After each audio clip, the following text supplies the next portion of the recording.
Depois de muitos episódios, uma história comovente e muita representatividade LGBTQIA+, The Owl House, infelizmente, chegou ao fim.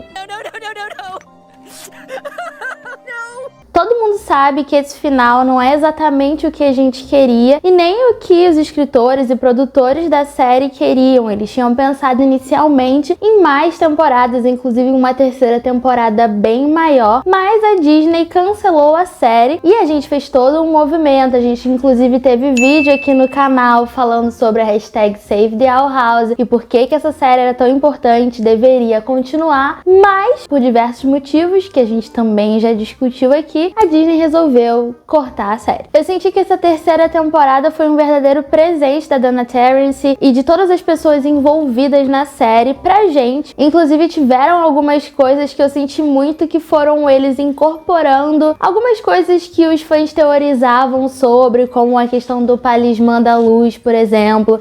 Enfim, tiveram várias coisas e eu senti como se fosse uma última carta de amor deles ali pra gente. Então eu vou passar aqui rapidamente pelos pontos principais, pelas cenas que mais me marcaram em cada um desses 3 episódios, pra gente poder falar um pouco sobre.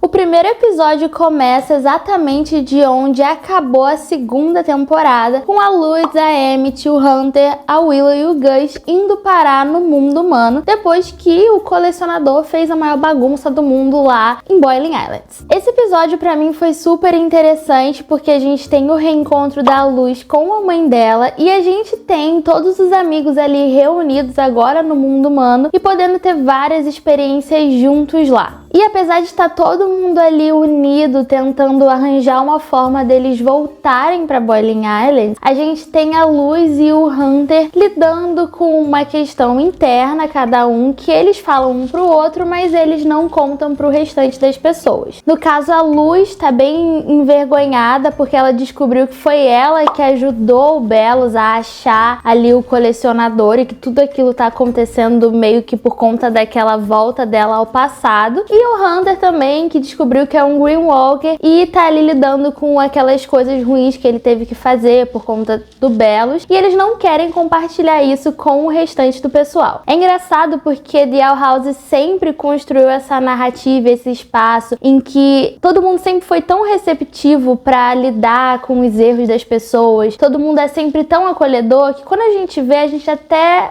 olha e pensa, gente, só fala com eles, entendeu? Porque ninguém vai julgar vocês, literalmente vai todo mundo abraçar. Mas eu achei interessante que eles dois estavam passando por isso, que fez com que eles se unissem e começassem a trabalhar aquilo juntos. Com certeza, um dos momentos auges ali daquele episódio, eu acho que desses 3 episódios inteiros, e que eu fiquei muito triste porque a gente não vai conseguir ver no meu react, foi aquela passagem de tempo ali muito maravilhosa, que foi o verão deles no mundo humano. A gente consegue ver eles ali trabalhando para tentar construir um novo portal, e eles fazem várias tentativas ali mal sucedidas. Em paralelo a isso, a gente também vê eles passeando e meio que aproveitando o verão, o que é engraçado, porque mesmo em meio a tudo aquilo ali que tá acontecendo e todo mundo preocupado, querendo voltar, eles ainda acharam bastante tempo para poder descobrir esse novo mundo, né? Foi quase como se eles tivessem tirado mais férias no mundo humano. E é claro que o auge dessas cenas da passagem do tempo foi a Luz se assumindo bissexual para a mãe dela. E o melhor é que foi do jeito mais luz possível, né? Porque ela fez uma apresentação no computador dela e que depois aparecia ela dizendo Hi, I'm bi, oi, eu sou bi, e um monte de coração e bandeira bi. E aí depois a gente tem o Gus aparecendo lá e fazendo uma festa. E é bem legal porque ali naquele momento ela também apresenta a Emmett como namorada dela, e a mãe dela, obviamente, é super receptiva e faz a maior festa. E eu acho que é exatamente em coisas assim que me fazem sentir que essa terceira temporada foi quase um presente pra gente. Porque, obviamente, eles já não tinham mais nada a perder e eles precisavam fazer uma finalização que conseguisse concluir a história, mas que também fizesse jus e honra a toda a comunidade LGBTQIA+, principalmente a comunidade jovem que acompanhou essa série, e tanta gente que relatou como essa série foi importante importante no seu próprio processo de descoberta. Aqui nesse canal a gente sempre fala sobre a importância da representatividade, a importância dos símbolos e da gente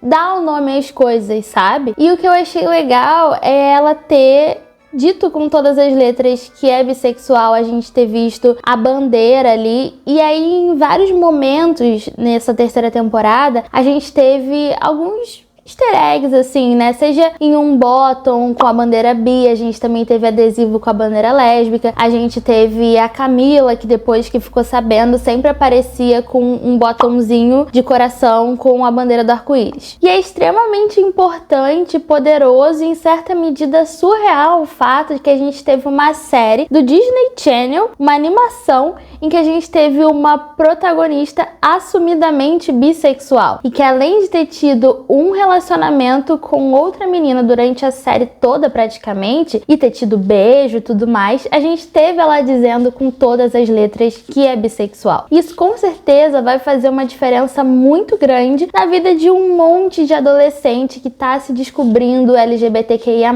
e que precisa desse tipo de referência positiva que muitas vezes a gente ou pessoas um pouco mais velhas do que eu não puderam ter durante as suas adolescências. Uma coisa que eu também gostei demais desse episódio foi que a gente conseguiu um pouco mais de backstory ali pra Camila, mãe da Luz, e pra relação delas duas. No início a gente achava que a Camila tava só tentando minar a criatividade da Luz, mas nesse episódio, através de um pesadelo que ela tem, a gente descobre que a Luz sempre foi um pouco diferente, um pouco maluquinha. Ela sempre pensou fora da caixa desde que ela é criancinha e a mãe dela sempre adorou isso. Mas ela sempre notou que esse jeito da Luz fazia com que outras crianças e até outros adultos se afastassem dela, falassem mal dela, e foi na verdade o diretor da escola da Luz que convence a Camila a mandar a Luz para aquele acampamento que ela ia, quando na verdade ela foi parar lá em Boiling Islands. E a gente descobre que na verdade a Camila, quando ela era mais nova, ela era uma nerd. Ela gostava de uma série de ficção científica, ela sempre gostou de coisas que não eram convencional, que nem todo mundo gostava, e ela sofreu muito bullying por causa disso, ela foi muito excluída por causa disso, e na verdade ela não queria que a Luz passasse por essa mesma coisa. E é muito legal como The Owl House trouxe durante essas temporadas um monte de assunto extremamente profundo e com nuances, sabe? Nunca nada foi tão simples assim. Então achei muito legal a gente descobrir o motivo por trás de tudo isso e ver que na verdade elas duas têm muito em comum, mas também achei interessante porque essa redenção dela, se a gente pode chamar assim, só veio porque na verdade ela estava disposta a reconhecer os próprios erros, aprender com eles e querer fazer diferente. É muito diferente da mãe da Emmett, por exemplo. A The Owl House nunca foi uma série que justificava qualquer ação, sabe? E a gente viu isso com o fim dos vilões, por exemplo. A mãe da Emmett, por exemplo, foi meio que ruim até o final e ela não teve um arco de redenção. Era uma pessoa extremamente gananciosa, que só se importava com dinheiro e que no final das contas a gente viu que ela não mudou lá tanto assim, né? Na verdade ela não mudou nada, acabou com ela meio empurrada num canto. Sobre a história do episódio, a gente vai ali ao longo do tempo descobrindo um pouco mais sobre o passado do Belus e do Caleb, o irmão dele, e a gente descobre que o Caleb se apaixonou por uma bruxa de Boiling Islands, que chamava Evelyn, e que ele quis ir pra lá com ela. A gente vai descobrindo cada vez mais a origem desse ódio aí do Belus pelas bruxas e a vontade dele de vingança, e vai entendendo qual que é o plano dele de fato. Inclusive, eu não vou me aprofundar nisso aqui nesse vídeo, mas eu achava que seria legal a gente talvez pegar o primeiro vídeo de teoria que eu fiz e dar uma olhada ali no que se confirmou, no que na verdade não era nada disso e qual foi de fato o grande mistério por trás de tudo. Enquanto tudo isso está acontecendo, o Belus está ganhando força. Ele foi parar no mundo humano através daquela gosminha, né? Ele se transformou numa gosminha quando o colecionador meio que atirou nele. Só que ele conseguiu chegar lá através do Hunter. Ele entrou dentro do Hunter e aí a gente vê várias cenas em que ele vai ali absorvendo alguns animais no mundo humano e o próprio Hunter. E ele vai conseguindo ganhar força dentro daquela forma dele ali de monstro sugador esquisito. No final do episódio, tudo culmina numa espécie de batalha final ali entre o Belus, no corpo do Hunter, e o restante do pessoal. Inclusive, é nessa cena que a gente já começa a perceber que a Camila vai ser uma grande badass. Entendeu? Ela já tá ali, ela luta, ela pula dentro d'água, ela vai salvar as pessoas e ela já tá super, tipo assim, envolvida. E muita gente falou que na verdade foi porque ela estava se sentindo culpada e muito provavelmente estava mesmo, mas pelo menos ela tava tentando fazer alguma coisa sobre isso. A essa altura ela já tinha encontrado aquele vídeo da Luz falando do plano dela de salvar Boiling Islands, mas depois voltar pro mundo humano e nunca mais voltar pra Boiling Islands. E a Camila percebeu que aquilo seria a pior coisa que a Luz poderia fazer, porque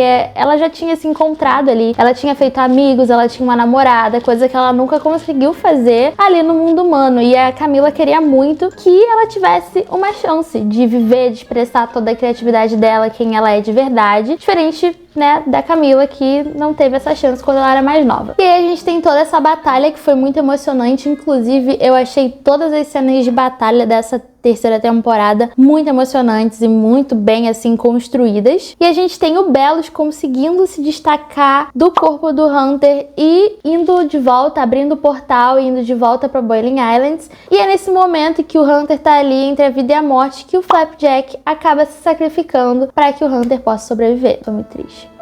Ele era tão bonitinho, o passarinho Flapjack, cara, coitado, ele morreu. O segundo episódio eu senti que foi mais para desenvolvimento e explicação de vários pontos importantes da história e por isso a gente não vai se aprofundar tanto assim nele aqui nesse vídeo. Mas alguns pontos importantes que me chamaram a atenção. Quando eles voltam para as ilhas, a gente na verdade começa a ver as coisas a partir da perspectiva do King e a gente descobre que o colecionador transformou todo mundo em uma espécie de marionete e que o King conseguiu ali fazer amizade com o colecionador, que na verdade queria um amigo, e ele, por meio dessa amizade, às vezes tentava amenizar um pouco as coisas e também conseguiu manter ali a Ida e a Lilith a salvo. Foi muito engraçado porque nesse ponto eu particularmente estava odiando com raiva mortal do menino Enzo Gabriel. Inclusive, eu achei incrível. Estão chamando ele de Enzo Gabriel na internet. Porque ele tinha um jeito de um Enzo Gabriel, entendeu? Enzo Gabriel que não sabe brincar e aí só saiu machucando todo mundo. E aí ele transformou todo mundo nessas marionetes em que ele fazia criarem várias histórias para que ele pudesse ser meio que o herói ali junto com o King, bem como se eles estivessem brincando mesmo. Para ele tudo aquilo ali era uma grande brincadeira. Uma coisa que eu achei muito legal foi quando eles chegaram lá e aí tá tudo um monte de arco-íris e coisa colorida e todo mundo fica meio chocado, tipo, meu Deus, o que aconteceu? E a Camila tava achando tipo assim, nossa, que lugar legal. Aí ela vê a cabeça, né, o crânio do Titã lá, enorme no chão, e ela, socorro! E aí, na verdade, falam pra ela que aquilo é o normal e que, na verdade, todas as coisas ali, aquele arco-íris e tudo mais, não era o normal. E tem até uma parte em que ela fala, gente, é engraçado porque aqui eu não é pra eu ter medo dos demônios, das bruxas, dessa vegetação esquisita, mas é a criança voando numa estrelinha e esse monte de arco-íris e algodão doce que é a coisa ameaçadora. Apesar de ter sido pela piada, eu gosto como Liao House sempre trouxe essa subversão do que a gente geralmente entende por bom e por mal. O próprio desenho, as características dos personagens sempre foram feitos para ter uma certa diversidade da forma como eles são, e a gente sempre teve figuras extremamente bizarras que na verdade eram muito boas, sabe? E aí desconstrói isso do que a gente espera de um personagem legalzinho nos desenhos, sobre como que ele se parece, como que ele age, enfim, The House sempre muito inovador e revolucionário. Durante o episódio a gente vê esse conflito interno que a Luz está passando ficando cada vez maior e a forma como ela tá se culpando demais por tudo, e isso tá tá atrapalhando muito que ela consiga liberar o talismã dela. E aí a gente tem uma cena muito bonita dela com a Camila, em que ela entende que o que ela queria, na verdade, esse tempo inteiro, era ser compreendida pela Camila principalmente. E é nesse momento em que ela consegue liberar esse medo e esse desejo dela que o talismã dela se revela. E ele se revelou uma espécie de cobrinha metamorfa. E uma coisa que foi muito engraçado e que eu achei genial é que, na verdade, quando ele tá surgindo, aparecem algumas opções do que ele seria. E aquelas opções, na verdade, eram teorias do que os fãs estavam falando que poderia ser o talismã da luz. Uma coisa que eu sempre achei muito legal de The Owl House foi justamente esse relacionamento que os escritores, produtores, artistas por detrás da série permitiram que os fãs tivessem com eles. E, inclusive, isso é uma coisa que a internet permite, né? As redes sociais permitem, principalmente o Twitter. Tem uma coisa que eu amo, é quando a gente vê a galera envolvida na série muito presente no Twitter e fica lá compartilhando fanart, respondendo sobre teorias, confirmando ou desmentindo algumas teorias. E a gente tem essa sensação de que a gente pode de alguma forma também influenciar na série, co-criar de alguma forma, e que as ideias que a gente tá dando lá podem realmente ser levadas em consideração. Eu acho muito legal, principalmente quando a gente tá falando de uma série voltada para um público infanto-juvenil, essa possibilidade da gente criar junto com eles. Então eu espero que cada vez mais times de produção façam isso. E aí, por fim, chegando no terceiro episódio, que pra mim foi um final super épico para uma série incrível. É claro que a gente não queria que terminasse, a gente queria que tivessem muitos outros episódios e que a gente poderia ter tido muito mais desenvolvimento, mas eu achei que com o que eles tinham, eles fizeram praticamente milagre. Mesmo que rapidamente eles conseguiram dar um desfecho, um final para cada um dos personagens, e olha que tinha bastante personagem, e a gente teve, assim, um final super épico com uma batalha final de tirar o fôlego. O episódio começa e a gente vê a Luz, a Ida e o King presos numa espécie de pesadelo que o colecionador tá fazendo ali com eles. Mas é interessante ver que a Luz, justamente acho que por estar começando a ficar mais confiante sobre ela mesma, logo repara que aquilo é um dos jogos de mente dele e consegue se libertar e vai libertar a Ida e o King também. E foi muito bonito porque a gente finalmente tem aquele reencontro dos três, a Ida, o King e a Luz. Eles ficam muito felizes de se verem novamente. Eu acho tão lindo o fato de que a Ida e o King são a família da Luz ali em Boiling Islands. Acho que por muitos momentos na série, a Luz pensou que ela precisaria escolher entre a família dela no mundo humano, no caso a mãe dela, e a família escolhida que ela tava começando a criar ali em Boiling Islands. Mas acho que ali naquele momento ela já tava começando a ver que não ia precisar realmente ser uma escolha assim, tão uma coisa ou outra, sabe? Que ela poderia ter mais de um lugar onde ela se sente em casa, se ela se sente bem, mais de uma pessoa que ela ama, dessa forma assim, meio maternal. Eu amo ela com a Ida, sério, gente. Bom, mas rapidamente o episódio fica super tenso enquanto a gente descobre que o Belo está dentro do corpo de Rain e o Belo está, através dele, tentando destruir absolutamente tudo e chegar no coração do Titã, que fica ali no centro das ilhas, para poder controlar tudo de uma vez. E Rain, que ainda tá um pouco consciente, tenta muito lutar, mas não dá certo. E o Belus acaba de fato chegando lá no coração, se impregnando através daquela gosma e começa a tomar tudo. Nesse momento a gente tá mais ou menos com duas frentes ali acontecendo. Tem essa luta com o Belus ali inicial, mas a gente também tem a Luz aí e o King tentando lutar contra o colecionador. E aí a gente fica, meu Deus, Enzo Gabriel, se a Cat, menino, vá dormir. A gente tem aqui esse demônio tentando destruir a coisa toda e você aí, entendeu? Brincando de Pac-Man com a Luz aí do King. E aí, no meio de toda aquela agonia, a Luz rapidamente percebe que na verdade o colecionador tinha uma mentalidade de criança, que ele foi jogado lá pelos arquivistas, que ele conta, né, essa história, e que ele não entendia, na verdade, que ele foi preso pelo Titã, que era o pai do King, porque esse Titã achou que tinha sido ele que tinha matado lá todos os Titãs, quando na verdade foram esses arquivistas. E na verdade ele se porta como uma criança magoada, uma pessoa que na verdade, né, ele não é uma pessoa, um tipo de entidade cósmica. E ele não entende sobre sentimentos, ele não entende sobre amizade, ele não entende sobre nada. E é nesse momento em que a Luz começa a mostrar pra ele como é que foi a relação dela construindo amizades ali em Boiling Islands. Ele começa a entender sobre amor, sobre perdão, sobre fazer a coisa certa. E aí, né, coitado nisso, o Belo já tá tomando conta de tudo. E aí é aquela cena de desespero. Quando o Belos aparece lá, né, enorme, querendo já tomar conta de tudo, nosso menino Enzo, tadinho, com a coisa que ele tinha acabado de descobrir sobre a amizade, perdão, vai lá e diz pro Belos: vamos ser amigos, vamos se perdoar. E aí, coitadinho. Gente, o Belos fica sem entender nada, simplesmente joga lá um feitiço dele que muito provavelmente ia matar o colecionador, e a Luz se enfia na frente. Dentro de mim, eu sabia que a Luz não ia, né?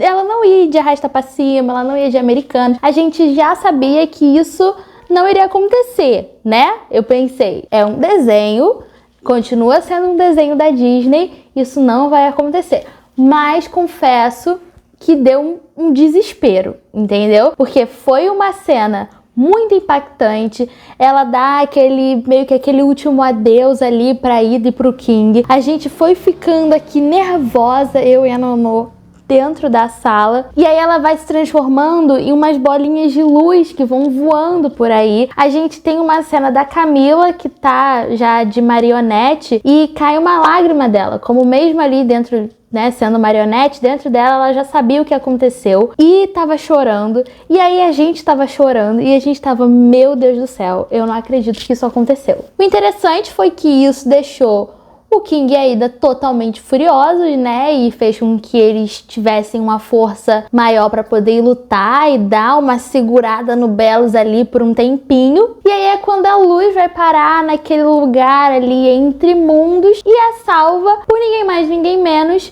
que o Titã das Ilhas, o pai do King. Eles têm uma interação ali super legal em que ele explica muitas coisas pra ela, inclusive sobre o próprio Belos. E se tem uma cena assim que eu quero muito falar aqui sobre, é que tem uma hora específica em que ela pergunta pra ele se eles na verdade não são iguais ao Belos, porque eles também acabaram fazendo coisas pra poder proteger quem eles amavam, e que, se a gente parar pra pensar, o Belos faz o que ele acha que é certo. Ele acha que é certo perseguir as bruxas, ele acha que é certo que, enfim, tenha que exterminar todo mundo. Então, será que ele tá na razão dele? Será que eles se tornaram igual ao Belos? E eu achei muito interessante como ele explica que as intenções do Belos não são genuínas e que talvez inicialmente sim, ele era movido ali por um medo, por não conhecer de verdade, mas a partir do momento em que ele conheceu o mundo, ele viu que aquelas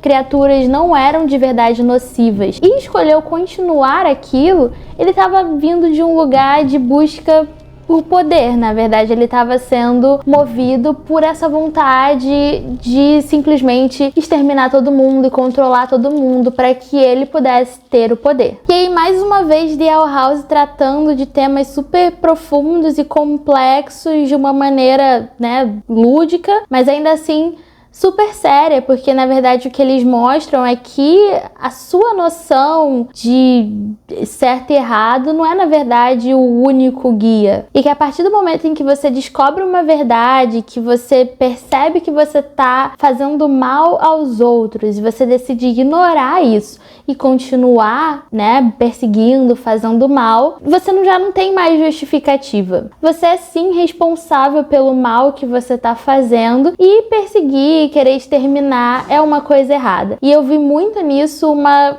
analogia muito forte com todo tipo de perseguição, preconceito, governos autoritários. Inclusive, nesse momento nos Estados Unidos, a gente está tendo leis transfóbicas e homofóbicas muito fortes passando em diversos estados. E eu acho assim que The House é sempre muito sutil, porém muito certeiro em abordar temas que são profundos através da sua própria linguagem. Bom, no fim, o Titã dá o seu poder ali pra Luz e a gente tem uma versão super fofinha da Luz ali, uma versão meio Titã dela, porque ela vem com o poder dele, ele fala que seria uma coisa só por um tempo, mas para que ela conseguisse derrotar o Belus. E a gente tem aquela batalha final ali dela, junto com a Ida, do King, lutando contra ele. Gente, pra mim foi lindo assim, sabe? E no final, ela juntando todas as forças pra tirar ele ali do coração do Titã. Foi simplesmente linda aquela cena, foi super emocionante, fiquei super envolvida. E apesar da gente saber que aquilo ali era o final, tipo, nossa, é a finalização de tudo, deu uma sensação muito, muito forte, muito bonita de ver tudo aquilo se finalizando daquela forma e, né, ela vencendo. E se teve uma coisa que eu achei ótima, fazendo uma relação com o que eu acabei de falar agora, foi que o Belus não teve uma redenção. E no final das contas, ele até tenta enganar ali a Luz e fala que, obrigado, você me libertou. Eu tava possuído, né? Eu nunca quis fazer tudo isso. E a Luz, obviamente, falou, né?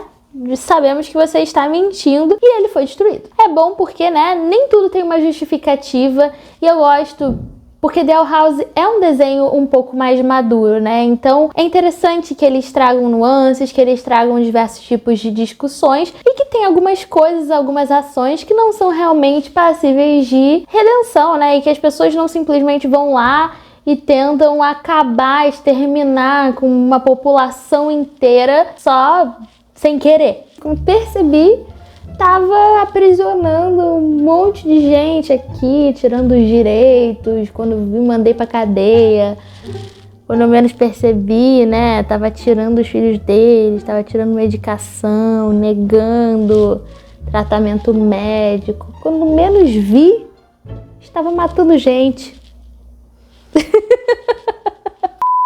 Bom, depois de toda essa batalha, a gente tem algumas cenas, 10 pessoas se reencontrando, é tudo muito fofo. Inclusive, tem uma cena maravilhosa em que a Willow reencontra os pais dela, que ela tava sentindo muita saudade. E eu achei lindo os três se abraçando e a gente teve um beijo entre os pais dela, que eu achei a coisa mais fofa. A gente já começa a ver como vai ser esse futuro ali das ilhas, principalmente que a gente não vai ter um novo imperador. Tem algumas pessoas que vão ali, chegam até perto do trono, meio que querendo, né, dando a entender que eles iam querer governar, mas já fica bem claro ali mesmo que não vai ter mais um tipo de governo central ali como era com o Belus e que eles iam voltar a praticar a magia selvagem, que é o que a gente tá querendo desde o início. E aí a gente tem eles voltando ali pra casa da coruja e temos o reencontro da Emmett com a Luz, e que é a coisa mais fofa, e temos mais um beijo delas duas.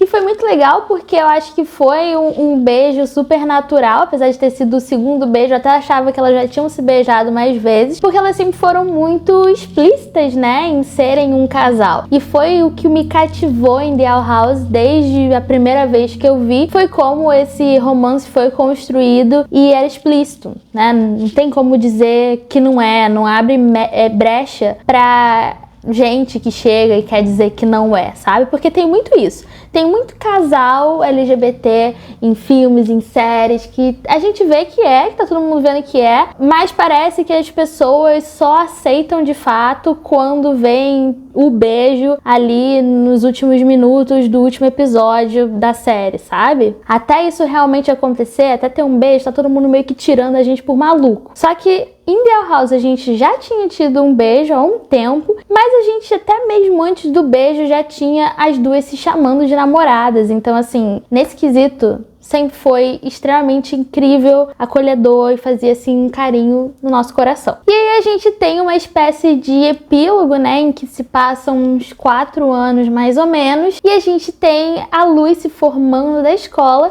e agora ela vai fazer faculdade lá em Boiling Islands. Gente, e se tem uma coisa que, assim, eu não aguentei, eu quase passei mal, foi o estilo da Luz, agora que ela tá grande, né? Ela tá com uns 18 anos, assim, e ela tá com um cabelo mais curto, ela tá com uma tatuagem, aí tem, tipo, alguns piercings, um lápis de olho, a roupinha toda descolada. Eu achei a coisa mais linda desse mundo. E uma coisa que acho que em vários vídeos aqui de The House eu já falei, é como eu achava legal o fato da Luz ser uma protagonista não branca, né, latina, e que não performa feminilidade, não nos padrões, sabe? E que eu não lembro de quantas vezes a gente realmente teve isso em desenhos e filmes da Disney. A gente vê várias cenas que mostram o desfecho e o final feliz de cada um dos personagens. Não vou citar todos aqui, mas eu não sei se, né, vocês perceberam, provavelmente perceberam, mas uma coisa que chamou muito minha atenção foi quando eles estavam ali num hospital em que eles estão fazendo experimentos ali para conseguir remover aquela tatuagenzinha do Coven das pessoas que fazia com que elas só pudessem fazer um tipo de magia. E eles conseguem. E aí tem um momento de comemoração entre o Alador, né, o pai da Emmett, e o Darius. E rola uma coisa ali, né? Que eles se abraçam, aí eles meio que se olham, meio que tipo sem graça, né? Alador, que isso? Amei. Inclusive a mãe da Emmett foi outra que não teve um arco de redenção. Na verdade, eu vi pessoas falando na internet que é meio que canon que eles se divorciaram. Acho que a Dona Terrence até confirmou isso. Então assim, divorcia mesmo e vai ficar com o lindo do Darius, Alador. Eu shippo esse casal demais, gente. Põe aí uma fanart deles. Eu shippo. Agora a gente tem a Ida maravilhosa como diretora da Faculdade de Magia Selvagem de Boiling Island. E quando a gente tem a Luz chegando ali, tem uma espécie de festa pra ela, pra comemorar os 15 anos, só que na verdade ela não tá fazendo 15 anos. Eles falam que foi porque na época foi quando tava tudo acontecendo e não tiveram tempo de comemorar, mas agora ela já tem uns 18. E a gente tem uma cena final super linda em que o colecionador tá lá e ele começa a fazer um jogo de luzes assim no céu. A gente tem todos os personagens, a gente tem todos os casais ali abraçadinhos e enquanto tá todo mundo assim vendo tudo aquilo acontecendo no céu, eles dão um tchauzinho pra gente e acaba a série. Gente, fico até emocionada de pensar o quanto essa série foi importante. Quando eu vi, na verdade, essa série pela primeira vez, eu vi só as cenas de Lumit, em que a gente gravou um dos primeiros reacts aqui pro canal, e teve uma resposta que eu não tava esperando. A maioria das pessoas que estão aqui hoje chegaram através daquele vídeo, inclusive se você é uma dessas pessoas, dá um alô aqui nos comentários, fala, eu vim através daquele vídeo. Na época eu tinha acabado de ver She-Ra e as Princesas do Poder, e eu estava meio órfã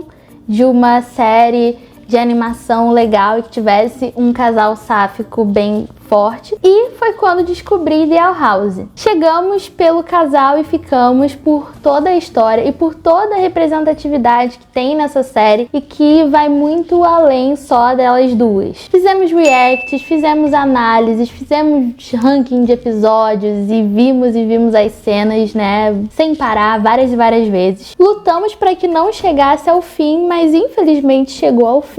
Mas mesmo assim eu fico muito feliz por essa série ter existido e por ter proporcionado tantas coisas legais. Eu já vi vários comentários aqui nos vídeos do canal em que vários de vocês contam sobre como The House foi importante pro próprio processo de descoberta de vocês. E eu fico muito feliz que a galera que é adolescente agora, que tem entre os seus 13, 16, 17 anos, tenham esse tipo de representatividade boa e que a gente consegue facilmente acessar. Apesar da gente ver muito retrocesso por aí, a gente vê muita série sendo cancelada, e não só no mundo do entretenimento, a gente vê muito retrocesso político em relação à representatividade e aceitação da população LGBTQIA+.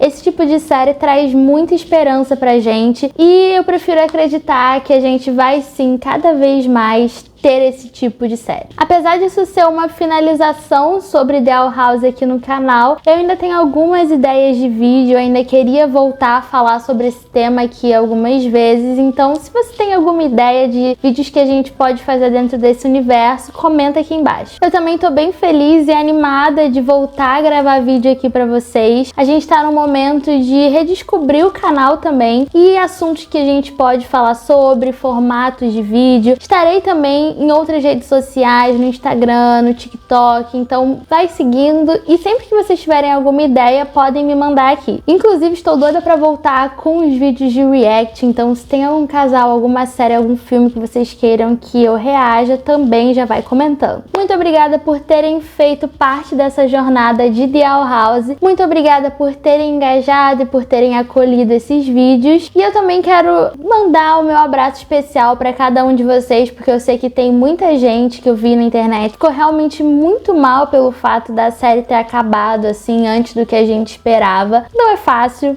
Infelizmente, é sempre muito difícil. Algumas pessoas podem achar que é só uma série, mas a gente sabe que pra gente é sobre representatividade. A gente nem sempre tem representações boas na TV, no cinema. Então é muito difícil dar adeus pra esse tipo de série. Mas, por favor, fiquem bem, fiquem fortes, fiquem firmes. A gente ainda vai conseguir muito mais juntos. Muito obrigada se você assistiu até aqui. Um beijo e até o próximo vídeo.